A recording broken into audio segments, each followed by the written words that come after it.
Hi friends, welcome our channel. তো যেটা বলার ছিল, অনেক দিন ধরে এখানে আমাদের মেলা চলছিল। তো আমার জানা সবাই দোকান আছে, তো সেই জন্য সময় পাইনি ভিডিও ছাড়ারও ভিডিও করারও। আর সেই কারণে অনেক দিন পরেই ভিডিওটা ছাড়বো আজকে। তো আজকে একটা খুশির খবর বলতে, আমার যে লক্ষা পায়রাটা ছিল তার দুটো ডিম দিয়েছিল, তো তার মধ্যে একটা ডিম হ্যাচিং হয়েছে। তো সেটাই দেখাবো তোমাদের। আর এই যে এই দুটোকে এখনই বাইরে বার করলাম। বাইরে বার করার কারণ, পায়রা হচ্ছে খাবার ছড়িয়ে খায়, হাঁসও ছড়িয়ে খায়। তো সেই কারণে আমি ছেড়ে দিলাম, যেহেতু অনেক ছড়িয়ে ছিটিয়ে খাবারগুলো পড়ে আছে, এগুলো খেয়ে এক্ষুনি পরিষ্কার করে দেবে। আর যেটা হচ্ছে পায়রার বেবিটা, এই যে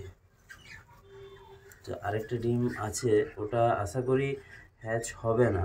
কারণ যেভাবে টেস্ট করে সবাই করে, যারা ইয়েতে আছে আমাদের বার্ড লাইনে, যারা ওই টর্চের আলো দিয়ে টেস্ট করে, তো টেস্ট করে ব্লাড লাইনও দেখা যায়নি, বা ভিতরে যে জাম হয়ে থাকবে যখন বাচ্চা হওয়ার টাইম হয়, এক সাইডটা ব্ল্যাক থাকে পুরো, মানে ভিতরটা কিছু দেখা যায় না লাইট দিলেও।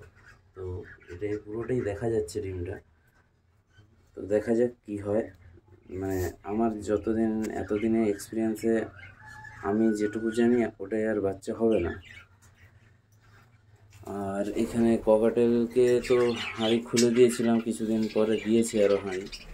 আর এই লাভবার্ড এখনও আন্ডালে করেনি, দেখা যাক কদিনের মধ্যে আন্ডালে করতে পারে। আর এইবারে আন্ডালে করলে হ্যাচিং হবেই, কারণ এটা একদম শিওর। আর এগুলো আমার নতুন স্টকের বেবি এসছে,